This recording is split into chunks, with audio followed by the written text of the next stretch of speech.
Dad texted, "Don't you dare wear that silly costume." My brother laughed, "It's just a Halloween outfit." I walked in with 4 stars on my shoulders. The commander shouted, "Admiral, on deck!" Dad's face turned white. I am Claire Morgan, a United States Navy officer. This is the story of how my father almost ruined the most important day of my life. The chapel doors were heavy oak, and the light from the stained glass windows fell across the aisle in streaks of red and gold. My father, Richard Morgan, sat in the front pew wearing his expensive suit. And that same smug look I had known since childhood. He was not there to celebrate me. He was there to measure me against the version of a daughter he had always wanted and to silently mock the choice I had made to stand in front of him in a uniform rather than a gown. I could see the way his jaw tightened as I entered, his eyes fixed on the 4 stars, gleaming at my shoulders. To him, they were not a symbol of respect or sacrifice. They were an insult to tradition, an open defiance of his demand that I just be normal for once. The faint curl of a smile on his lips told me he thought he had already won, that my wedding would be remembered as the day his daughter humiliated herself in front of family and society. Every step I took down that aisle carried the weight of years of being dismissed. My uniform, pressed to perfection, contrasted sharply with the judgment in his eyes. I felt the sting of his disapproval, the way I had felt it all my life. Quiet poison, meant to make me smaller. Yet beneath the surface was a steady strength. I was not the girl he had ignored at family dinners. I was an officer who had made choices in silence and carried lives in her hands. The organ music swelled in the air and the chapel grew still. The guests shifted in their seats, uncertain of what to make of the scene. My father's smirk deepened, as if he believed this was his final confirmation that I would never belong in his world. What he did not know was that the room he sat in was about to transform, and the definition of respect was about to be rewritten. The words that would undo his certainty were already on their way, waiting just beyond the silence. "Admiral, on deck." A few hours before the ceremony, I sat alone in the bridal suite, staring at the white uniform laid out in front of me. It was the uniform I had earned through years of service and sacrifice. Yet in that moment, it felt heavier than any battle gear I had ever worn. My phone buzzed on the table, and when I picked it up, the screen lit with a message from my father. His words were sharp and cold. "Do not embarrass us by wearing that silly costume." He made no effort to hide his disdain to him. My career was nothing but a phase, and my uniform was a threat to the polished image he wanted to show the world. The words hit me harder than I expected. For 20 years, I had carried the weight of his judgment, each remark like a stone piled on my back.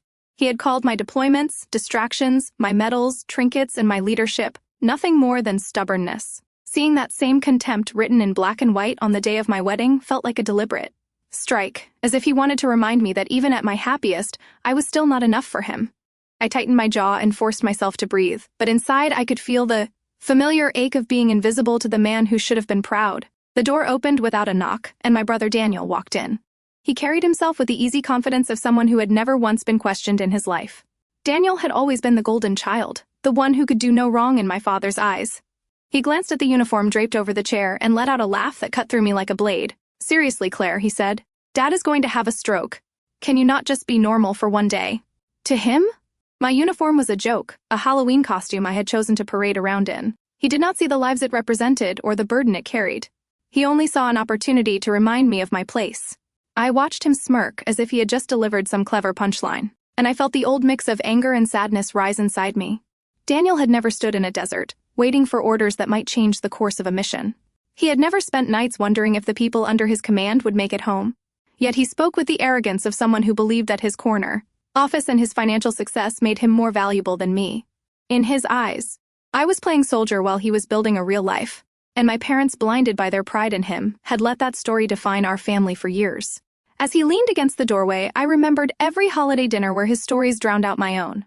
I remembered the vacations he was gifted, the investments my parents made for him, while I was told to be grateful for scraps of attention.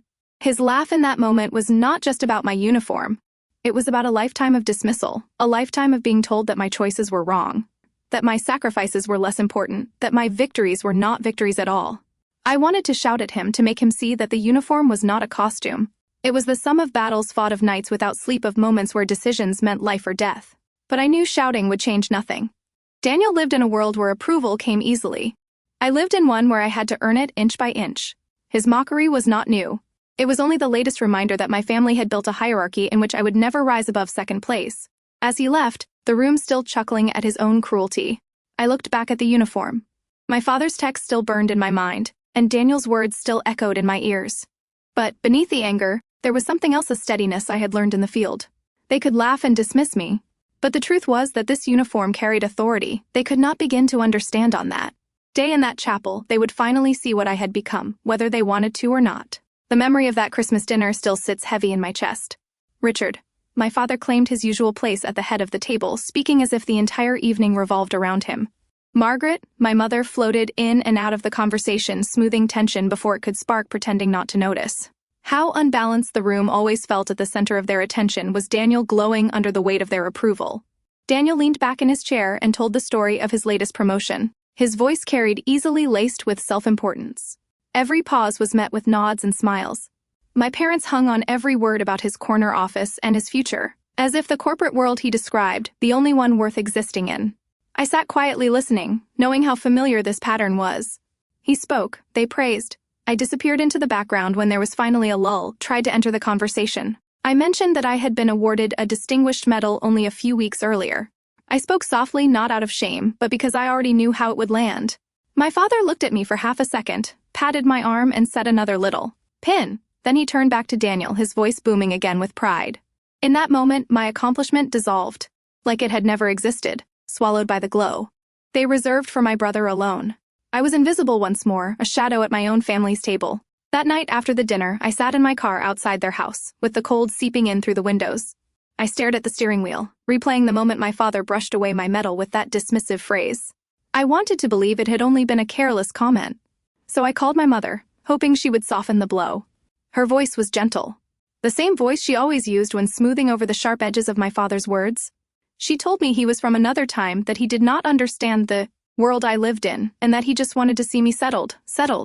The words sank like a stone in my chest, reducing years of command, sacrifice, and responsibility into nothing more than a phase that needed to be tamed. As I sat there in silence, truth cut through me. My family would never see me for who I really was to them. I would always be the daughter chasing something too strange, too different, too uncomfortable for their world. Their recognition was a door that would never open, no matter how high I climbed. I realized then that I would have to live without it, and that the pain of that truth would follow me until I built something stronger for myself. The room hummed with low static from the encrypted radios, every man waiting for my word. On the screen, a grainy feed showed the building where hostages were trapped, and the SEAL team crouched in the shadows outside. Time was slipping away. Team commander's voice came through, calm, strained, requesting permission to use a last resort maneuver that could save lives or cost them all. Every set of eyes in that operations center turned to me, hardened captains.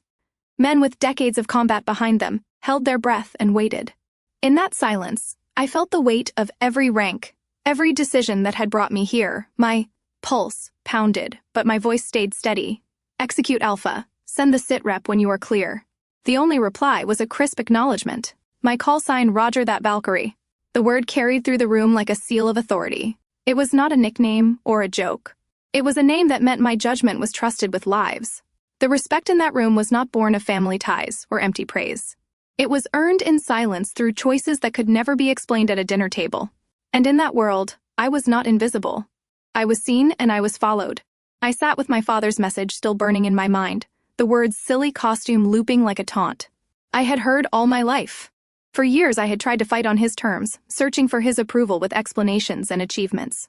Hoping one day he would see me, that hope was gone, now replaced by a sharper clarity. My wedding would not be his stage or his chance to ridicule me.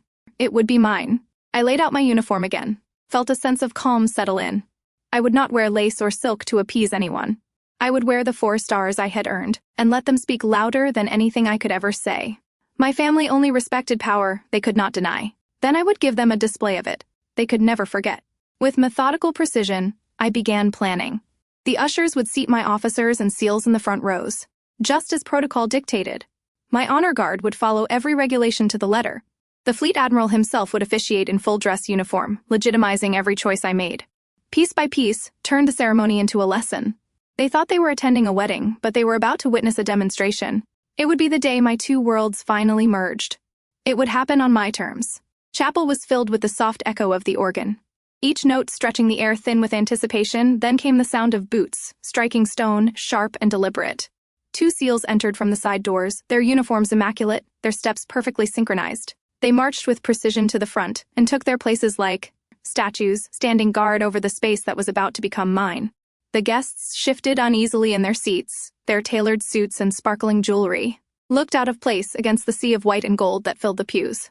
Rows of military uniforms sat in quiet discipline, shoulders squared, eyes forward. Whispers rippled through the civilians, their voices low and uncertain, as if they had stumbled into a ceremony they did not fully understand. The organ swelled again, and the heavy doors swung open. Sunlight spilled across the aisle, and I stepped into it. Wearing the service dress whites of a United States admiral, the fabric caught. The light, the 4 stars on my shoulders, shining like sharp points of truth. For a moment, silence stretched through the chapel. As every eye turned to me, I saw my father lean toward Daniel, his smirk curling into something cruel. He shook his head slightly and whispered loud enough for those closest to hear.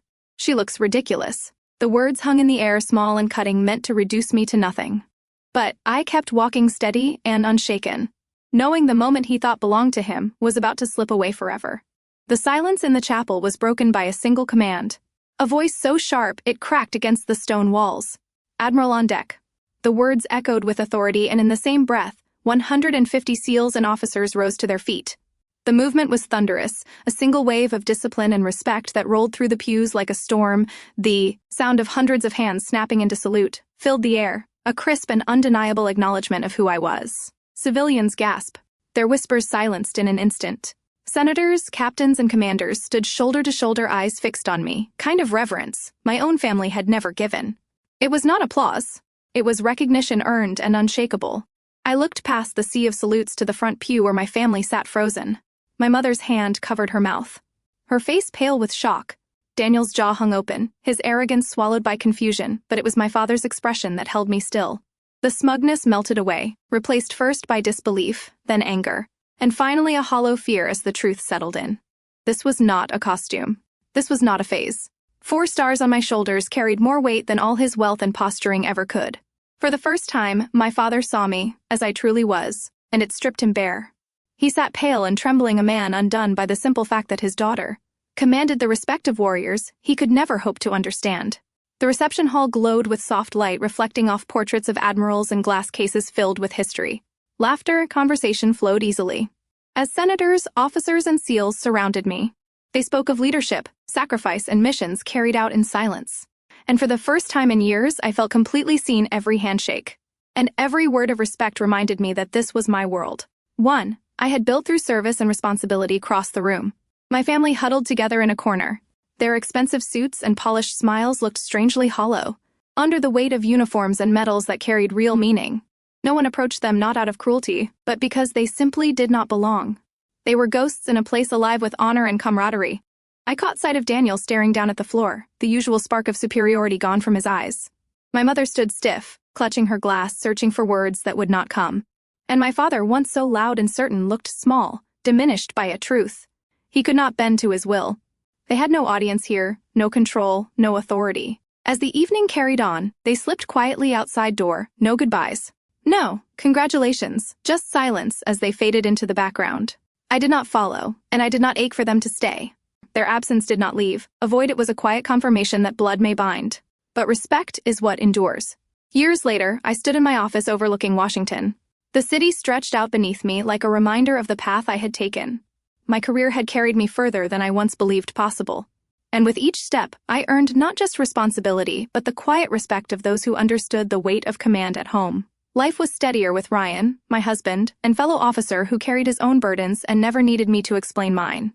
We did not measure love with empty praise or conditional approval. Our foundation was built on mutual understanding, forged in the same fires of service and sacrifice. When I thought about family, now I no longer thought of blood ties or the hollow expectations that once defined me. My true family was the circle of people who stood with me because they chose to, not because it was a family built on respect, trust, the kind of love that endures when everything else falls away. Legacy is not what someone hands down to you.